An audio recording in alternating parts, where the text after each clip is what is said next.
Form ownership ಅಂತಾನು ನಾವು ಶುರು ಮಾಡ್ಬಿಟ್ಟಿದೀವಿ ಇವಾಗ. ಅಕ್ಕೂರ್ ಅನ್ನೋ ಜಾಗದಲ್ಲಿ ನಾವ್ ಇವಾಗ ಒಂದು 5 ಹಸು ತರಬೇಕು ಅನ್ಕೊಂಡಿದೀವಿ, ಪ್ಲಸ್ ಮೇಕೆ ತರಬೇಕು ಅನ್ಕೊಂಡಿದೀವಿ, ಕೋಳಿ ತರಬೇಕು ಅನ್ಕೊಂಡಿದೀವಿ. ನಾವು 1 ಲಕ್ಷ ಹಸು, ಶಿವ್ ಸರ್ ಹೇಳಿದಾಗೆ 1 ಲಕ್ಷ ಹಸುನ ನಾವು ವಿವಿಧ ಭಾಗಗಳಲ್ಲಿ ಮಾಡ್ಬೇಕು ಅಂತ. ಇದನ್ನ ತಳಿನ ಬೆಳೆಸೋದು ಹೇಗೆ? ಈಗ ನೀವು ನಮ್ಗೊಂದು ಸಜೆಷನ್ ಕೊಟ್ರಿ ಏನಂತಂದ್ರೆ, ಹಸುನ ದೊಡ್ಡ ಹಸು ತರಕ್ ಹೋಗ್ಬಿಡಿ, ಅದನ್ನ ಒಂದು ಕರು ತರ ತಂದು ಸಾಕಿ ಅಂತ. ಕರು ತಂದಾಗ ಅದ್ರ ತಳಿ ಎಷ್ಟು ಬೆಳಿಬಹುದು, ಕೃಷಿನ ಆರ್ಗ್ಯಾನಿಕ್ ಆಗಿ ಬೆಳಿಬೇಕು ಅಂತ ಅಂದ್ಬಿಟ್ಟು ನಮ್ಮ ಉದ್ದೇಶ. ಹಳೆ ಕಾಲದಲ್ಲಿ ಯಾವ ತರ ಸಗಣಿಯಿಂದ ಗೊಬ್ಬರ ಮಾಡ್ಕೊಂಡು ಹಾಕ್ತಿದ್ರು, ಮೇಕೆ ಗೊಬ್ಬರಗಳು ಹಾಕ್ತಿದ್ರು, ಕೋಳಿ ಇಕ್ಕೆಗಳನ್ನ ಹಾಕ್ತಾ ಇದ್ರು. ಸೊ ಇದೇ ತರ ನಾವು ಗೊಬ್ಬರನ ಮಾಡಿ ಹಾಕಿ ಒಳ್ಳೆ ತಳಿನ, ಒಳ್ಳೆ ಇಳುವರಿನ ತೆಗಿಬೇಕು. ಪೆಸ್ಟಿಸೈಡ್ಸ್ ಬೇಡ ಈ ಉದ್ದೇಶದಿಂದ ಮಾಡ್ತಾ ಇದ್ದೀವಿ.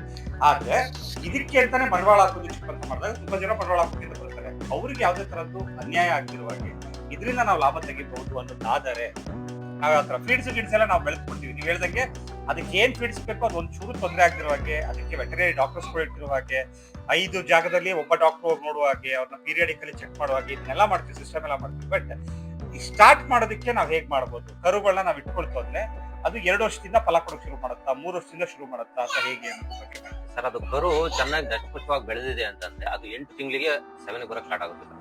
ಕೇಳಿಸ್ಕೊಂಡ್ರೆ ವೀಕ್ಷಕರೇ, ಅಂದ್ರೆ ಉದಾಹರಣೆಗೆ ಇದು ನಂದೇ ಕರ, ಅದು ಕರೆಕ್ಟ್ ಆಗಿ 1 ವರ್ಷಕ್ಕೆ ಬಂದಿದೆ. ಹೌದು, ಅಂದ್ರೆ ಕರು ಆಗಿದ್ದೀನಿ 1 ವರ್ಷಕ್ಕೆ 1 ವರ್ಷದಿಂದ 2ನೇ ವರ್ಷದ ಅಷ್ಟೊತ್ತಿಗೆ ಅದು ಹಾಲು ಕೊಡಕ್ಕೆ ಸ್ಟಾರ್ಟ್ ಮಾಡುತ್ತೆ. 2 ವರ್ಷಕ್ಕೆ ಹಾಲು ಕೊಡೋಕೆ ಸ್ಟಾರ್ಟ್ ಮಾಡುತ್ತೆ.